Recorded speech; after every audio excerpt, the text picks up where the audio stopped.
Hello, and welcome back to Inside Singapore's Sports Business. Our show features key opinion leaders from Singapore's sports industry. I'm your host, Adele, and we are back here at Cafe Football. Today we'll talk about one of my favorite sports, the football industry, the women's games, and what the future will be for football in Singapore. ISSB is brought to you in collaboration with Sports Singapore and the Tote Board. Let's get kicking!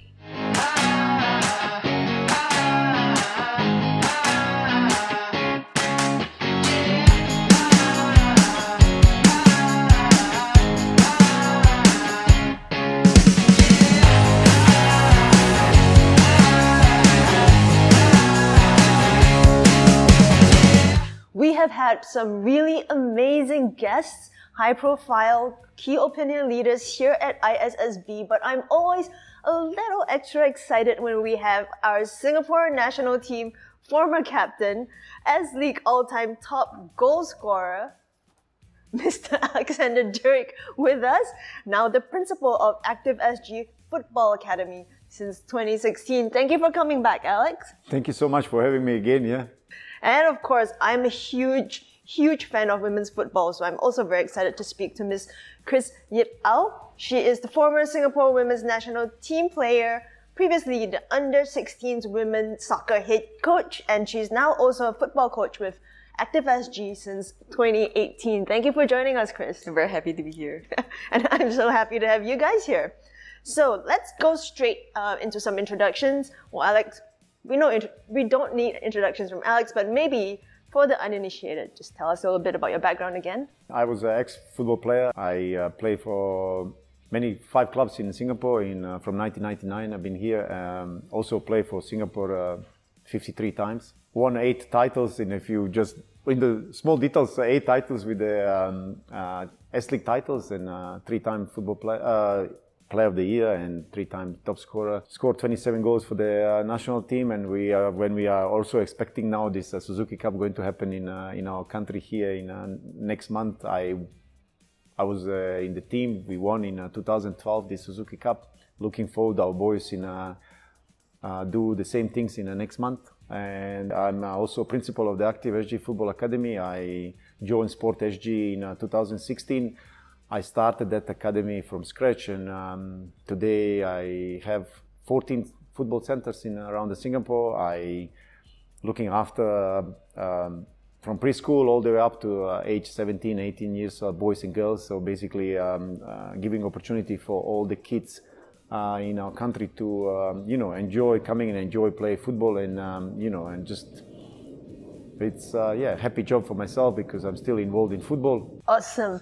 How about you, Chris? Can you tell us a little bit more about your personal background and then your professional background as well? For me, football was more of an accident. So I wanted to join like a sporting CCA in secondary school. So I wanted to join like basketball or like track and field. But my school didn't have any of that option available. And it was ironic how at the point of time there was football available. So I just like, okay, I'm going to sign up for football.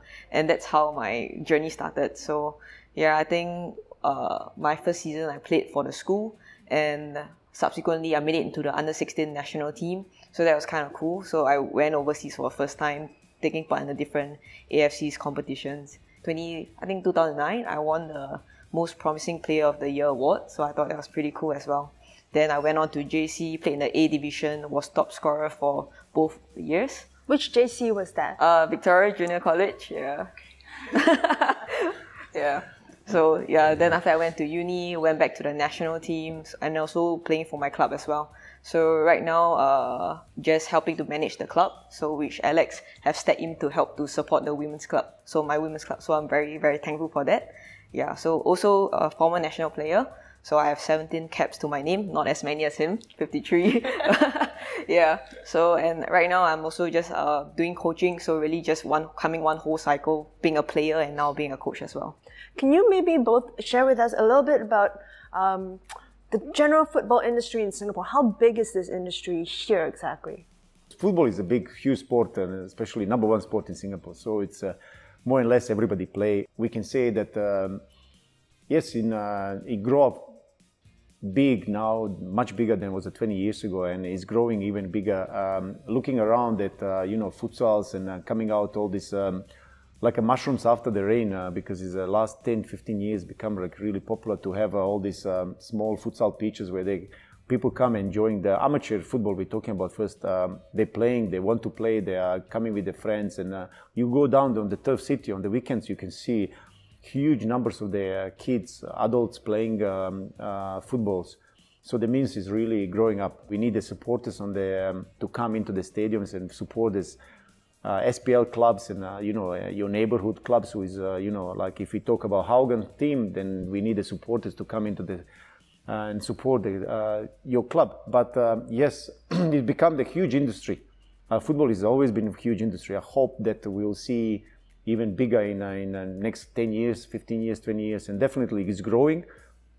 Kids, youth, adults, men's and women's, they are playing more and more football. But footballers don't have a really good pathway or good help or provide any help how they can play like the structured amateur football from the whatever age groups we're talking about, from the younger age groups all the way up to adults. And I think there's now having this leash the role.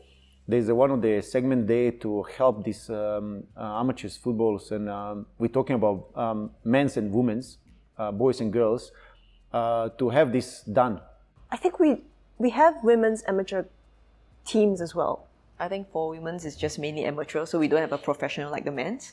So yeah, I think the women's league started in 2000s. Back then the league had like two different leagues and there were 14 teams. So fast forward to 2019, so pre-COVID. So we have two leagues. So one is the WPL and one is the WNL. So basically the WPL is the Women's Premier League, so that's more like the first division. And then we have the Women's National League, which is the second. So I think that year was the first time that we actually split the league into two, because initially just one whole league because we did not have many clubs. But because of the growth of women's football, so there were more teams, more girls playing, and as a result we have two different leagues. So I thought that was quite exciting. Yeah, so in the first tier we only had like 5 clubs, and then the second tier, the Women's National League, we had 10. Yeah, so we have the whole promotion, relegation thing. And then so by right in 2020 we were supposed to have like 8 teams in the Premier League and like 8 in the Women's National League. So it's a very good even split of clubs. But I think because of COVID, so we are not really sure how many clubs are still around. What is the age range of the girls and the... We have girls as young as 15 years old competing in the league as well. So 15 to an open age, yeah. Wow. Open age, yeah. And oh, that's amazing. I didn't. Which is your club? I'm playing for Aaron Football Academy. Yeah. So we've been around since 2005. So we actually started just a group of players who are just very passionate about football. So they started this club, and from then on, it has always been self-funded. And how about on the professional level? How many teams do we have? How many players? Professional? No, there's no professional in women's football. So pretty much still amateur. Yeah. And but on the men's level? We have a men's is different because at least we had this Singapore League before, S-League, and they've been already here from 1996. So professionally the league was established in 1996. And running now, changed the name recently to SPL, and at the moment it's 8 clubs. And they're fully professional clubs, so of course it's a little bit different than the women's football. And yeah, this is like they've been run professionally for many years. Are we really in that stage that we can call ourselves fully professionally? I don't think so. Personally, I don't think so. There have to be a lot of improvement, which we'll talk later, I think, in this episode about some clubs who is, really changing the culture of Singapore football in the men's category. What I want to say is we need to really to focus also how much we can do with the women's football, because there's a lot of girls playing at the school level and football, but they don't have opportunity to come out and shine in the professional level. So we are working on that women's teams and league become also more recognized and more, if not professional, at least semi-professional for the start. So they have opportunity to to play and feel as a real players. And I can say that I forget the name. I think Chris knows better. There was a few girls already who left. They went to overseas, prefer to play in overseas professional leagues, and it's something which, when I believe, it's good things. That means some countries like Japan, they took our girls to play in the Japan league. That means that we have really talented girls to playing in our country, but they don't have opportunity to play own country. They need to go overseas and pursue their dream. So we need to really work on the, as much we are focused on the men's, now is really time for focus also on the women's football, to bring them, to enjoy and having their own proper professional league or semi-professional. So Alex is clearly a strong advocate for women's football in Singapore. But Chris, what do you think are some of the other main drivers for women's football in Singapore so far? So basically, with the players who actually play the game, we are actually very passionate about the sport. So for us, I think there are some clubs who are actually tied up with the men's club. So like Tiong Bahru and then Home United. So they actually had the support of the men's club for like some amenities and all. But for my club, Aaron, we actually are a self-funded club. So we actually have to like raise funds. So every year we have these like annual t-shirt sales to raise funds for the club. And I think sometimes there will be sponsors, and we have family and friends chipping in money to just help us to sustain the club. And there was this point of time where we had to pay club fees.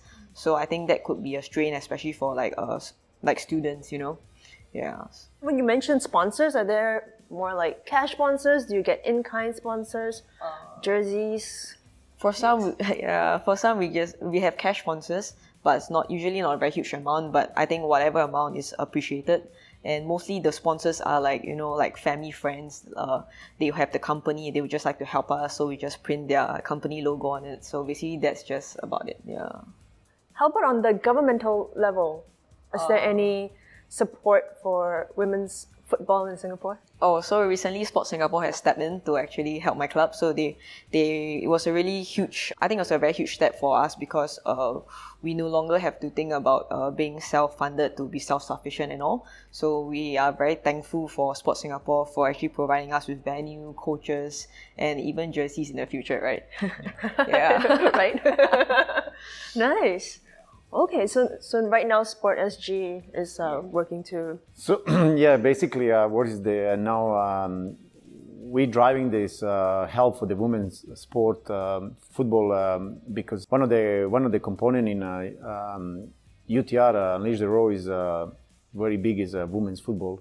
At the moment we're trying to help as much we can, not just Ariel as a football club, but also all clubs who struggle with maybe they don't have a head coach, they don't have a facility, so we are trying really to help all of them to have a really proper training facilities. And if they don't have a head coach to help the coach the team, my Active SG Football Academy, my coaches stepping in, and I'm sending them to be head coaches. So we really want to make sure that the girls, when they're coming, they really feel comfortable and have a proper pitch, they have a proper coaches and coaching sessions. So that's one of the things we are trying to do. We don't really give any monetary money or any support, but we are really supporting in the facilities and the coaches, which is for the start really good, because we're really looking forward to basically next year, hopefully after the COVID over, to start this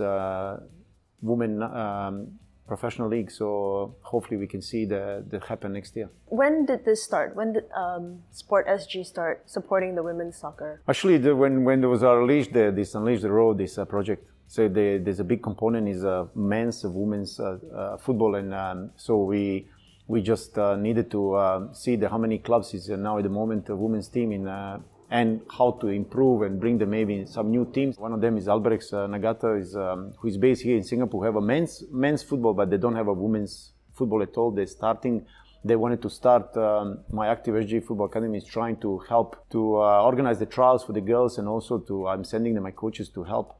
The another team is coming, is Geylang United also. They want to join also with the women's team, which is great news, because then we can have a really strong league, which one we are looking forward to start early next year, if it's possible, if COVID allowed us that, and it's a good things for the start. So where do you recruit these female soccer players? I think currently there are actually players playing, but because of the pandemic, we're not too sure about how many players are actually actively involved, because I think for us, priorities change in life, so I do not know if there are as many girls playing as before. Yeah. How did people actually get together, especially girls, to come together to join a team or even find out if there are trials happening? So basically there's this social media page called Women's Football in Singapore, so where we try to actually compile all the news and updates. So if a club wants a trial, they can reach out to Women's Football in Singapore to actually like, hey, we're having a trial, and we blast out. But that Instagram page actually mainly focus on, if you're following the page, you get the updates, but if you don't, so you don't know. Right. So you kind of like need somebody who's in the scene to be able to give you all those details. Yeah. So you don't go to the schools to recruit? Well, we will try to do that, actually. We will try to do that, to open up the trials for and try to work closely with especially the girls' schools. And the schools which we know they have a really strong historical football in the girls' football in that level. So try with that. But it's generally have to be bring up to the social media and also the marketing to get this. But I strongly believe after so many, coming to 2 years, no football and boys or girls or men or women, there will be the girls coming up for the trials and coming up to sign for these clubs. Yeah, I think so. What are your takes on the future of women's football in Singapore? Yeah, I think it's very exciting for the league to be restarting, because I think that's what people want. We want to be able to compete, to be able to play 11 aside again. Yeah. Yeah, for me, I'm a big fan of the women's team. I think it is always very exciting if you watch on the TV.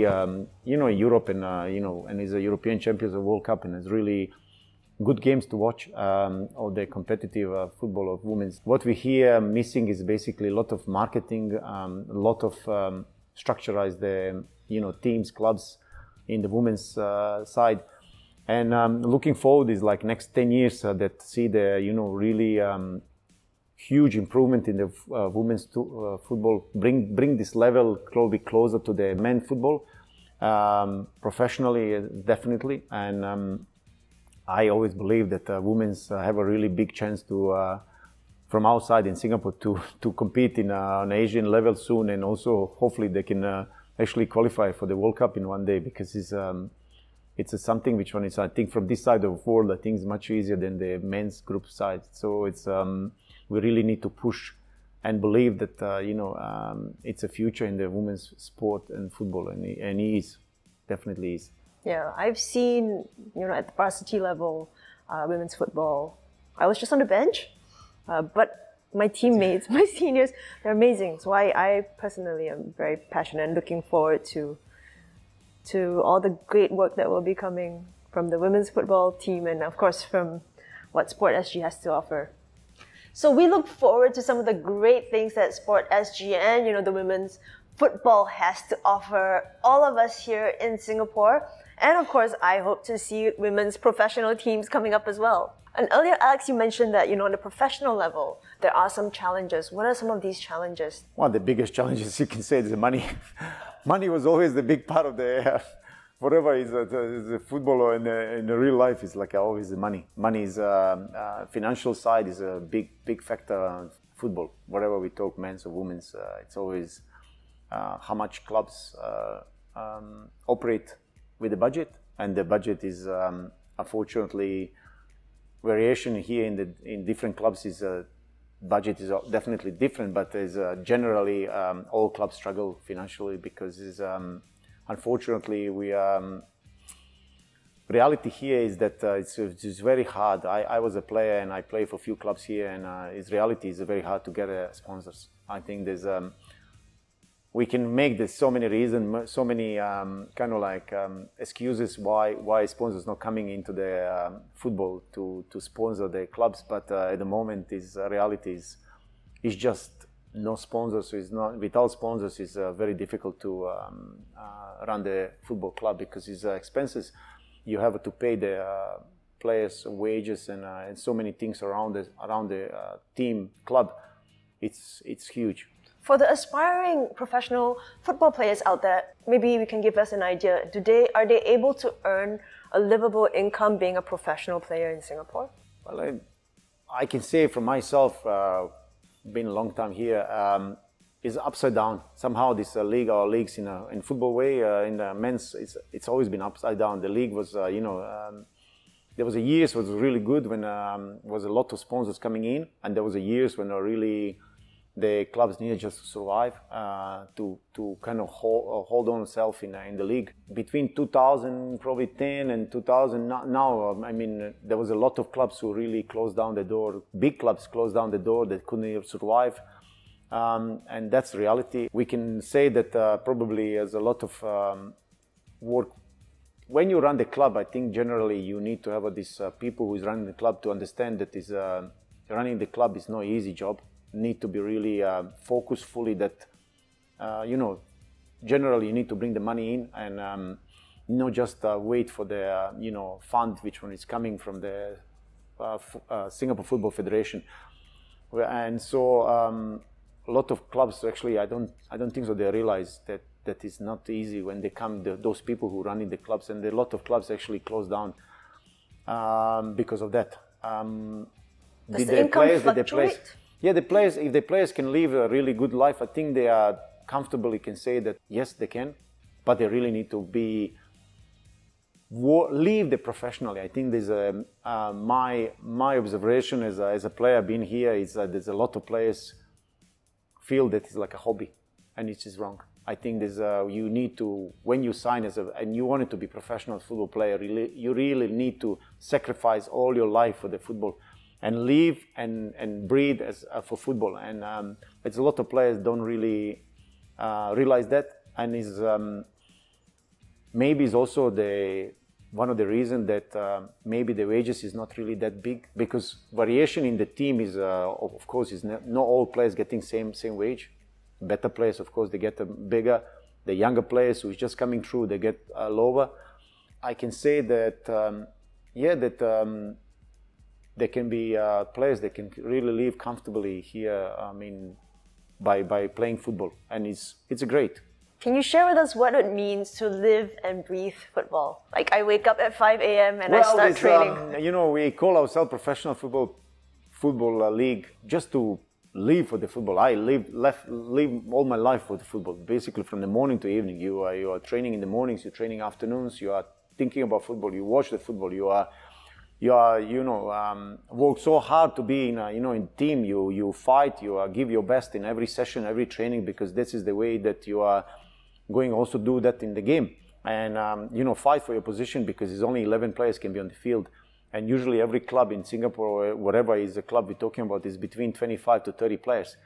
It's only 11 players who can come on the pitch and play the game. So that means you can't give up. You have to be really focused fully for this, because even if you don't play, when I was a younger player, nobody offered me that I'm going to be first 11 player. I would sit on the bench and wait for my opportunity to show that I'm really deserve to be in the 11. Here, more or less, is culture still not yet there. Hope we'll change that also, that players really need to live the life of the football. Yeah, I think in any kind of competitive profession, living and breathing it, it's not just, when you're on the pitch, it's even downtime, your social life, your training, your diet, you have your entire life. When I say that, is basically just one big circle, is like outside and inside. Outside of your life and inside in which one is a football. So basically outside, I'm talking about sleeping well, eating well, looking after your body, being always fit and ready to play.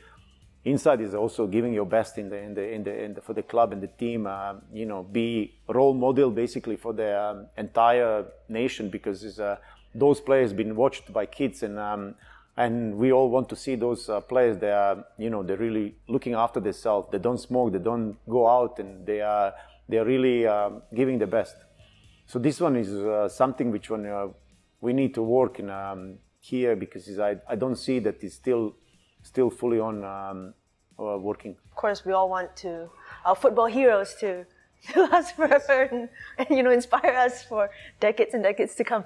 Do you think that with the Lion City Sailors now, with the privatisation of football, finally happening in Singapore. Do you think there's going to be a shift?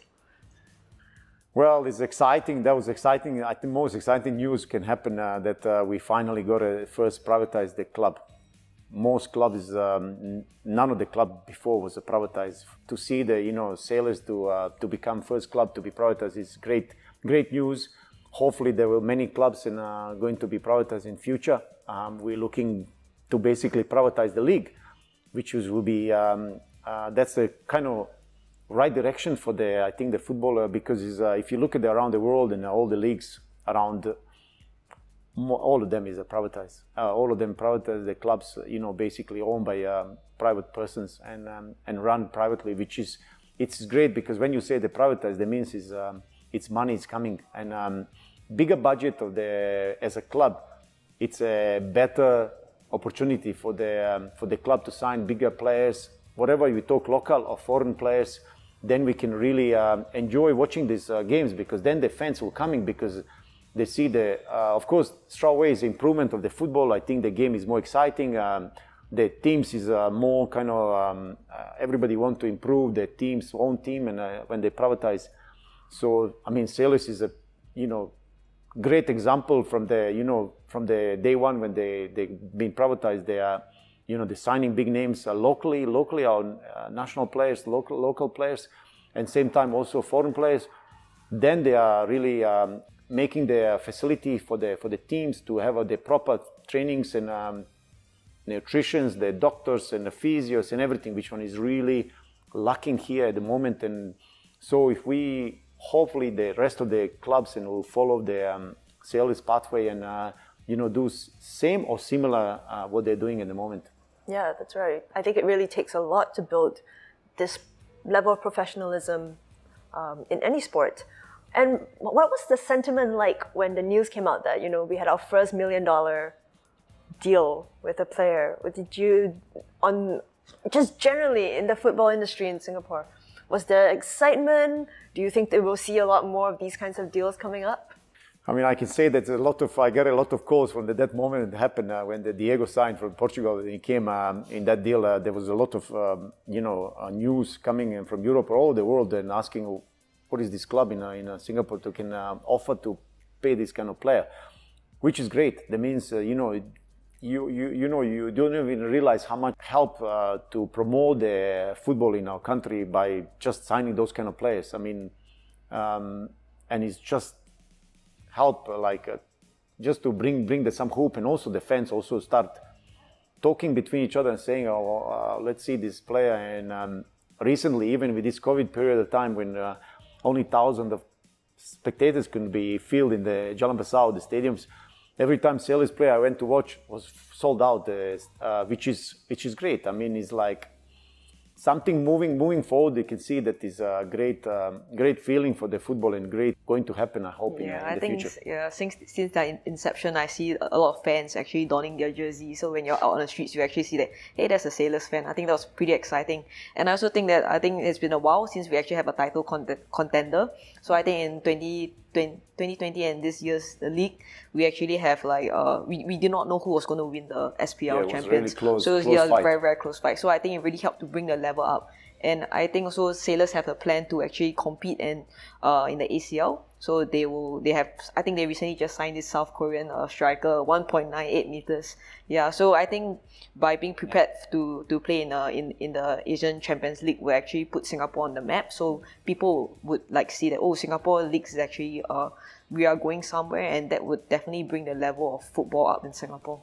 Yeah. Wow, that's so exciting. Yes. Do you think this will then also excite the sponsors and the corporate commercial side to start spilling in as well? I mean, the fans are excited, but are the sponsors if excited? you're looking in Singapore, there's so many big companies, locally and international companies. I think we just need to have the right people to sell our SPL clubs and the league generally. I think there's business model things. So we need more marketing still. Yeah, marketingly definitely, and also we need the people who are going to sell the product and to these sponsors. Sponsors also want to listen what they get for return. It's both ways. So I think we really need to find a way how we can engage those sponsors, big companies, to come on board and support our football. And Celis is a great example that they can happen, and hopefully the next clubs. And I think to do all these things, I think we need to really make the proper plan and proper, structure how we can engage those big companies to be part of these football clubs, to help by money and not just the money, but generally to help to grow our league and clubs in Singapore. And I'm sure many people out there are as curious as me about the women's national team. So what are some other ways you have engaged or recruited female players? For schools, right, they have the inter-school games. So they have the C division, B division, and even the A division for the JCs. So that's where the coaches, like for the national youth coaches, will go down, we'll watch the matches, and we'll take note of the players who actually caught our eye. So we'll call them up. And we also open up the selection to the public. It's like, hey, we are actually having trials. If you like to come down to have a chance at it, you can. So I think it's more about us going to the ground, trying to look for players, and also like blasting out on the different social media sites to just get players in. Yeah, so that was just one way on how we recruit. And so you do scouting and you do open recruitment. So we do scouting and open recruit because so that we don't actually miss out any players who actually want. Our community is very, very small, so we want to try to capture as many as we can. Yeah, and I think FAS, we actually have a Girls Cup program. So you know how, like, if I'm a girl and I want to go and play football, but if I see that, oh, there's all boys, I might feel a little bit intimidated. So that's why we have this program for the girls, so that they come in and it's like, hey, oh, okay, everybody's like the same as me, so that I can participate. So FAS have that for anybody who's actually keen to start playing football. Yeah, but for now, because of COVID, the program is suspended. But in the future, we would like to see more of the younger girls playing. So final question for our guests today. Tell us your thoughts on the Unleash the Raw project. Well, I can start first because I'm very heavily involved in this project from my side. Actually, it's an exciting project, which one is finally that we can see that there's so many ministries coming together to try to get everybody together to try to bring the kids, bring the youth, bring the boys and girls to play football. First of all, that to play in the schools, play in the universities, polytechnics, in Active SG football academies, Active SG, Sport SG facilities. So we want the people to come out and play football first, and then from there we can really get the talented kids who want really to proceed to become a professional boys and girls players, and then we can really to see how far we can go to this project in 2034. Right. So I think everybody in Singapore shares this dream: qualifications for World Cup 2034. How realistic do you think this dream is? I will not say that we are promising that we're going to be in 2034 World Cup as a country. But what we are promising is that we're going to do everything that we will bring this football in a higher level from the sense of trainings, for the sense of the data, from the using the software, something which we never ever done in this country, and that is exciting. Exciting is also that we are at least also have a target, and which is Asians Cup first, and World Cup after that. What no better way that give the opportunity for the kids to dream something. And I myself, when I was a kid, I also dreamed to be in playing football professionally, doing this and that, and this we also need to show that actually we have some aspirations in our project, and which one is definitely this World Cup in 2034. And why not go for that? And looking now that myself, how many ministries and how many people is really involved in this, at least will bring the football in this country in a really high level. And from there, we can really dream to hopefully have opportunity to knock on the door on the World Cup stage. Right. And how important a role do you think do sponsors or investors play in helping us get closer to that goal? Well, everybody need to play some role in sense of the to bring this football in to this project in 2034. Unleash the Raw. Definitely sponsors is one of them. The clubs, the amateur club, the people, the schools, MOE, whatever we now mentioning is will be playing the huge part of that. We are definitely looking forward to start this SFA academies in the schools, which one will really bring the kids to really play it in school environment, but at the same time in really high level of football. So this is going to start already next year, and I'm looking forward in the next couple of years really to this become like our major sources for the younger talented kids coming to play for the national different age groups, and also to one day to be involved Singapore League teams. And also I'm talking about boys and girls. We're going to be SFA boys and also the girls teams. So it's no better way to kid be in school, and after school just go and be in same is environment in school environment playing football, which is probably never happened before. Happened in the smaller scale. Now we're talking about really professional football environment in generally all around Singapore, which is something really big. What would it look like after school? How many hours daily training do you? Well, we SFA will be daily training every day. So we looking the schools. We identify already schools. I think they will come out names soon. Which one will be? They are one who's going to be wanted to be part of this project. You unleash the role for the boys and girls teams, and we from Sport SG and the Football Association Singapore, we're going to help them with the coaches and the proper coaching, environment, and so they can, on the daily basis to train and play the games and whatever is coming connected to the football. So I think this is something which never happened before. So I think I'm really looking forward, because this is what we all need. We need this some structurized platform for all the kids to have something to look forward when they play football. Right. So then, in the world of women's football in Singapore, is there also this goal, 2034 Women's World Cup Singapore team qualifications? I think for now I do not have any information about that. I think maybe still in the planning stages. So maybe Alex can say more about that. Yeah. No, I think this. I just mentioned, yes, there will definitely in this project is also women's football is playing a huge part, which is great. We recognize that we didn't really was in much focus on the women's team for many years, and looking back, 10 years ago, hardly anybody knew that there's any women's football in the country. But I think for now there will be really a huge step for the women's football. We're going to have a SFA women's teams in the schools.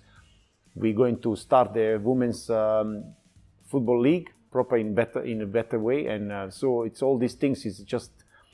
That's what we need. We need a lot of people to be playing and and so that we may not focus all. They may not all become in the end professional football players of women's or men's, but they will be part of this football family, where they are become the fans, become part of the maybe management. Some of them will become the helping the football teams in as volunteers, or as coaches, as physios, as whatever jobs they're going to do, maybe team managers. So it's a huge kind of connected way of how the football going to be in the future in Singapore. So it sounds like Unleash the Raw could be one of the things that allows the entire country to come together to help build this ecosystem where we can have an even higher level of professional football in Singapore. We are really looking to bring the nation together. It's a generally number one sport, whatever we can say it, but is also that is a team sport. And this is the beauty of the football. It's a team sport when they are, everybody come and, whatever background we're talking, whatever race, religion, whatever, they are everybody there and playing, enjoying football. I think we need to build up that. And at the end of the day, this is all about what Singapore is. And so I only can say that I only see that football can really bring nation together. When I was as a national player, I saw the Kallang, full. Always full when we play, and because it's this is something which one is every Singaporean have in heart, and come and support the country when they need it. Yeah, this is exciting project, and I'm looking forward to help this project to really succeed in the long run. Yeah, I remember the Kallang Roar. Yes. We always have so much fun doing that too. Yes. So, we talked today a lot about professional football in Singapore. We talk about the sponsors. We talk about Sport SG's role and goal to bring up the level. I think as a closing words, both Alex and Chris, do you have anything to say to the grassroots, the fans, the ordinary football fan in Singapore for 2022 and beyond? From my side, I can only say that we need to believe and trust the process. I think there's for many years back, and let's forget what was past. Let's look forward, in future, and believe in this process, which one we are trying to build, that it will succeed. It takes time. It's nothing come overnight, and we unfortunately followed too much in world football in around the in England or whatever it is, and we believe that we can do also in overnight. It doesn't happen. Sport is really slow building something, and so I'm looking forward to that we all should, as a nation, believe that for the generation of kids who's coming up to believe they are going to have play a huge part for the future of the Singapore football. Right. And how about you, Chris? Similar to Alex, so I think we need a lot of belief and also support, and most importantly, everybody should just start playing football again. Play together, we just have fun together. So hopefully we are able to see a better future for Singapore football. Yeah, I think we'll all definitely look forward to that. Thank you so much for joining us today, Alex and Chris. Thank you for sharing. Thanks for having us. Thank you so much. Thank you for having us. And that concludes this episode of ISSB about the football industry in Singapore. We are so grateful to Alex and Chris for sharing their insights with us today, and I am excited about the future of football in Singapore. A big thank you to all of our viewers for tuning in as well, and make sure you join us next time.